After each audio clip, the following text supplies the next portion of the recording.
Magandang gabi sa inyo lahat. No? Ako na masyadong nagagalak naman sa itong meet and greet natin ngayon. Kasi kumbaga sa noon wala akong na-experience na ganito. Kasi nung una tayong tumakbo, nasa loob ako ng kulungan. I was never allowed to campaign. Not even once. Not even. So I'm so thankful ba na meron tayong ganito na meet and greet, no? So, partly na-introduce ako kanina, pero ako si Colonel Ariel Querubin. No? Nanungkulan ako sa Armed Forces for almost 35 years. Sabi nga nila, I have earned 49 na kumbaga sa I am so fortunate ba to have the opportunity to be awarded 49 combat medals, no? And the other awards. And katangi-tangi lang na sundalo na nakalaban po ng lahat ng armadong grupo, no? Naikwento ko na rin yan kanina na CPP-NP, MNLF, MILF, Abu Sayyaf. Not once, no? At ang sabi ho nila, yung Ariel Querubin, matapang. No? Tumindig tayo, walang takot na lumaban sa kapayapaan, sa kaayusan, at sa malinis na pamahalaan. No? Gaya ho natin dito, no? Marami naman na nagsasabi na yung Ariel Querubin daw, malinis na tao. No? Totoo ho yun. Nanungkulan ako, nanilbihan ako na walang bahid ng kahit anong katiwalian. No? Gaya ninyo, bayani tayo. No? Lahat naman tayo, bayani talaga na marunong tayo na tumindig sa prinsipyo natin, tumitindig din, no? Naninindigan sa prinsipyo, tumitindig tayo sa mga kababayan natin na naaapi, no? O maliliit na. No? Galit na galit tayo sa korap na tao. Galit tayo sa mga kriminal. Galit tayo sa mga mapang-abuso. At lalo na ngayon, galit na galit tayo sa mga traidor. So, yung Ariel Querubin, disiplinadong tao na sa edad kong 68, I can still do 300 non-stop push-ups. Nasubukan ko na rin namatay. At sabi nga ni nung isang nag-interview Manong, meron ka bang anting-anting? Ang sagot ko siguro meron pa tayong misyon. Alam ninyo, yung sabi ko na nasubukan ko na namatay, I had 67 shrapnel wounds. I can probably, dati kasi nagsusuot ako ng t-shirt ba na pwede kong i-unzip na ganyan, pinapakita ko. Ba't ipakita ko pa rin sa inyo?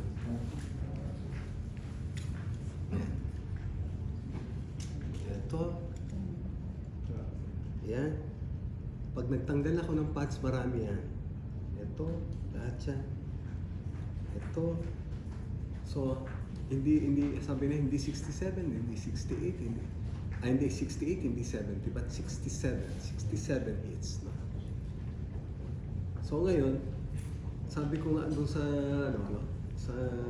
mga kausap ko kung ito lang patunay ba na kaya kong tumanggap ng ganitong karaming bahala ba or sa pagmamahal natin sa bansa, no?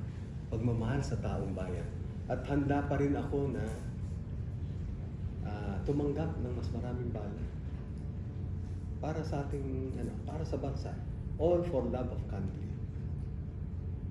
At ang ko nga na sinasabi kung tayo pagkalooban ng ating Panginoon at pahintulutan tayo ng ating mga kababayan na manilbihan ulit, no?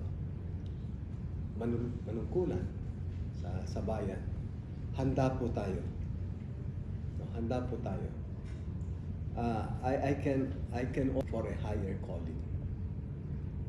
I've been through a lot, no? Others might say na, Sir, pwede ka naman manahimik na o ano, di ba? Parang, pero sayang lang yung binigay sa akin na panibagong buhay ni Lord. Kung I finally was able to catch up with my family, no, and became a responsible father. So why can't I offer myself, no, to be a responsible father to our nation?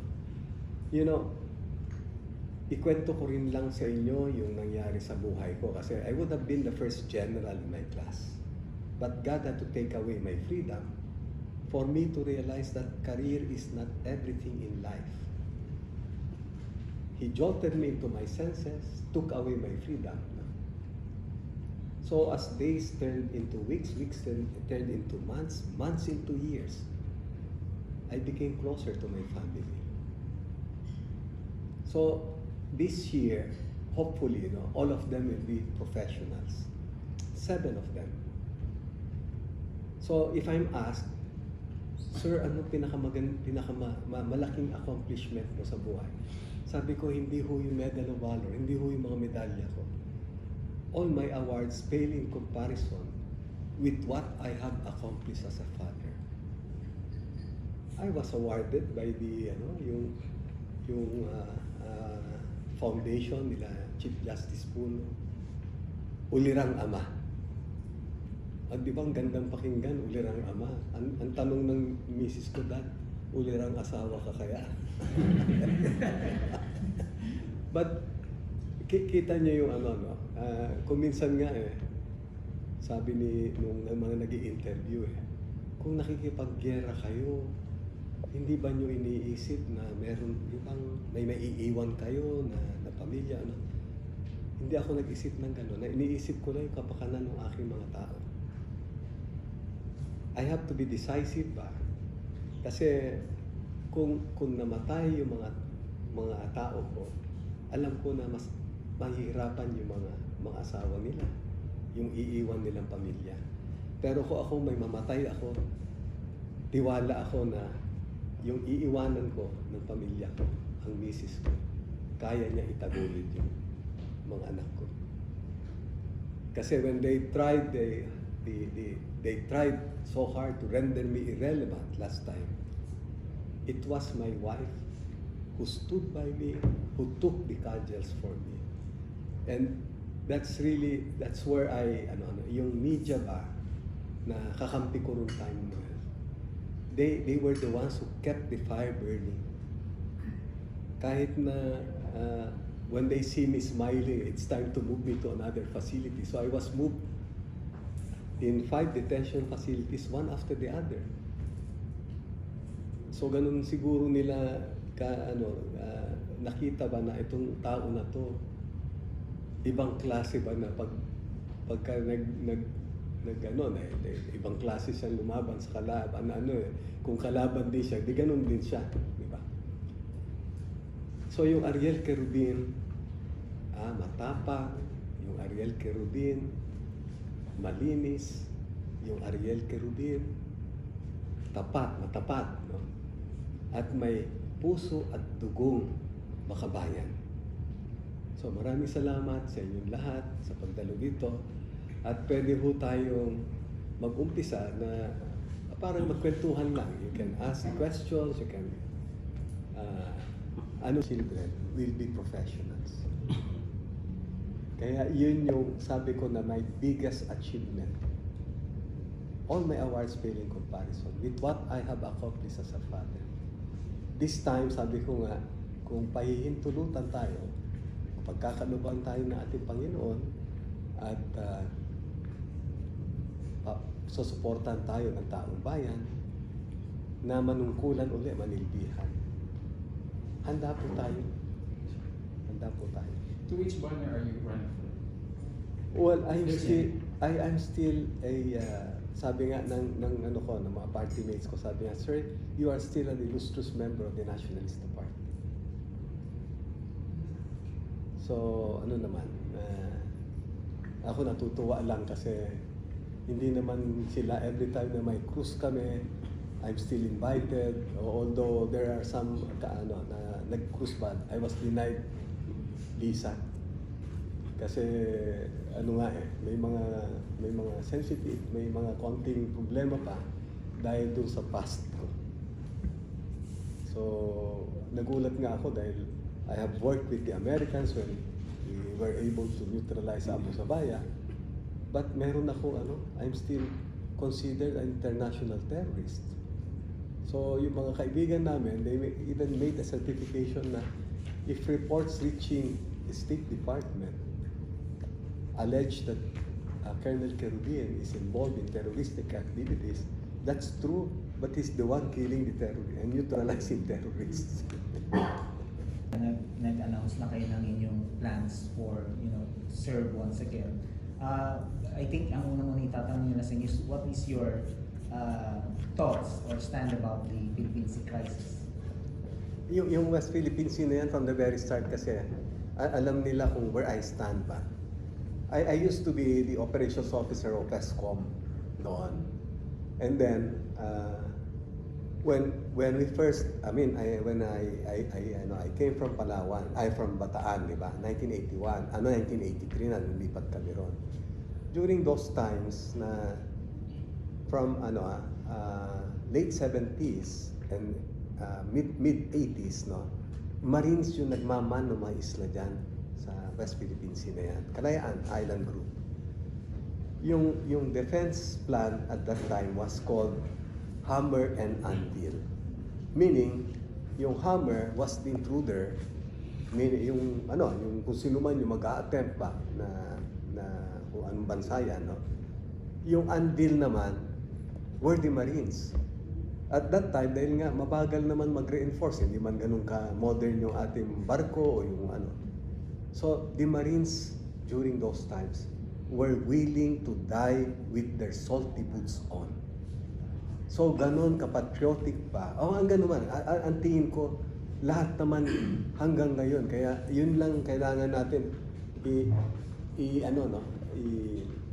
i-remind ba. Kasi palagi ko, gaya if I talk to the troops, or even sa mga civilians, ano ba yung last stanza ng ating lupang hinirang? Di ba? Pag may mang-aapi, ang mamatay ng dahil sa'yo. Ganun lang kasimple. So, ganun balik tayo doon sa problema na yon. Well, we should be aggressive in asserting our sovereign rights.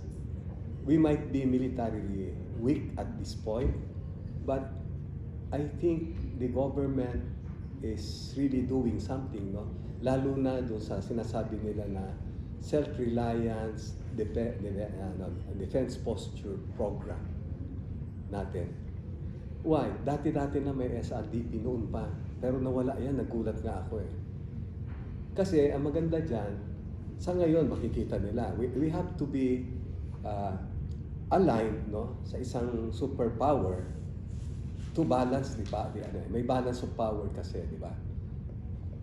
But ako, I am really of the belief by composition lang na we should be self-reliant and not so dependent on sa mga superpowers, no? Dapat kaya natin manindigan na sa atin lang. So ngayon, we have to align kasi sabi ko nga, we are militarily weak.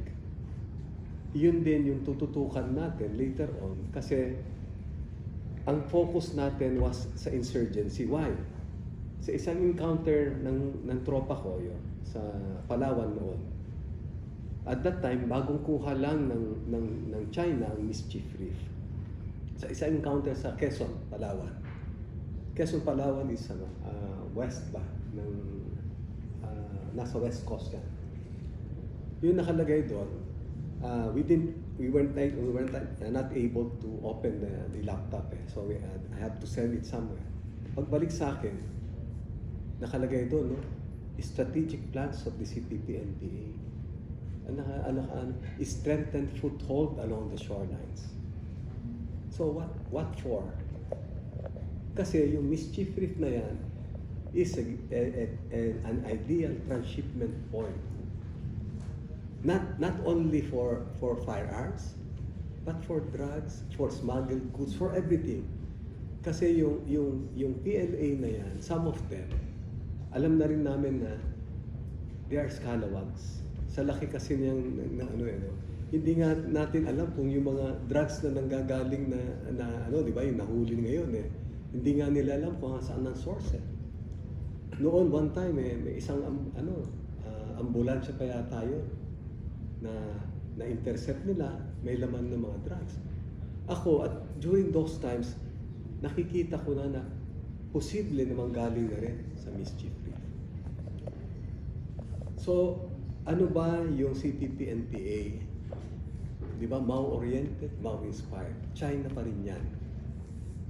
Yung source ng firearms, allegedly, ng mga secessionist group natin, particularly the MNLF, ang suspetsya nila noon was Pakistan, who is a surrogate of China.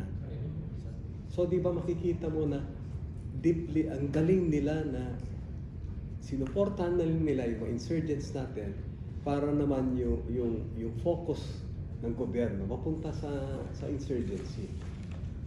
Napabayaan natin yung West Philippine Sea. Ang galing nila. Di ba?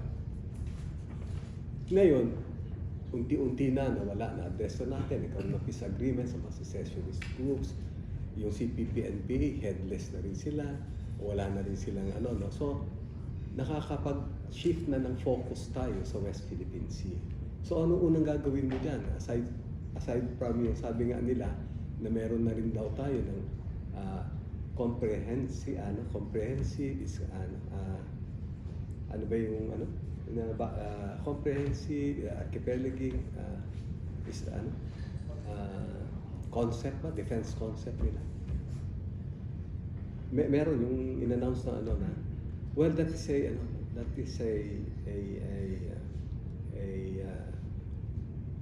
right step, in the right direction. Yun yung mga dapat gawin din. And then, ang kailangan din, we need now to modernize yung mga units na involved dyan sa West Philippine Sea. Like the Coast Guard, Navy, the Air Force, even yung maritime ng PNP, even yung BFAR. So, modernize na natin kasi naiwan tayo no? Naiwan tayo. Sir?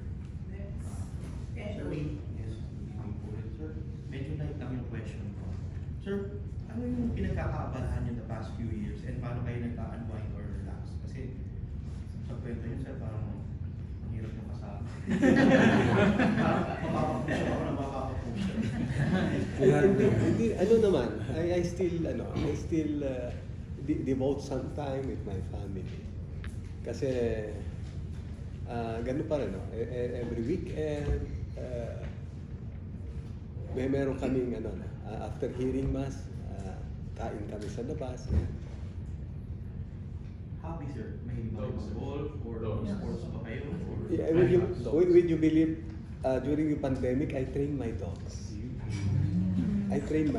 So, makikita naman ninyo doon sa mga Facebook, yung sa contents ba na yung mga aso ko, I don't give commands, yung voice o sign lang, sit sila. Pag ginanyan ko sila, ginanyan ko, tayo sila lahat. Gusto nyo makita ito. Pag ganyan, sabi nila, Sir, parang Marines naman sila lahat. Ganun na. Inaral niyo yun, sir? Yung kung paano? Nung una nakulong ako, yung aking warden, yung custodial officer, may aso siya na Labrador Retriever.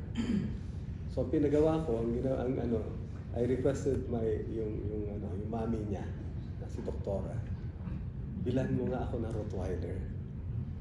So, binilan ako ng Rottweiler. Nung one time na nag-inspect yung si Colonel Bayabos, Larry Bayabos. Oh, Ariel, mahilig ka pala sa aso.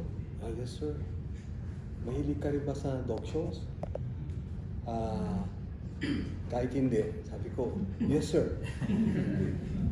Sige, sama ka. Sabi niya. So, unang sumama ako. Maluwag pa sila noon eh. Sama ako sa sa dog show sa Alabang. Kapag dating ko na ganyan, tinginan lang sila doon dahil mahaba buhok ko, Pagdating doon ngayon sa world, dito na sa Pasay, sumama uli ako. Siguro hindi na matiis pa ng mga dog owners sa mga address all of this. Insurgency will persist. Because with what I've been through, I keep on telling, if you review all my interviews, even yung mga nauna pa noon, I was talking, very consistent pa rin ako na the best antidote to insurgency, violent extremism, and even terrorism. It's good governance, aided by a well-disciplined men in uniform.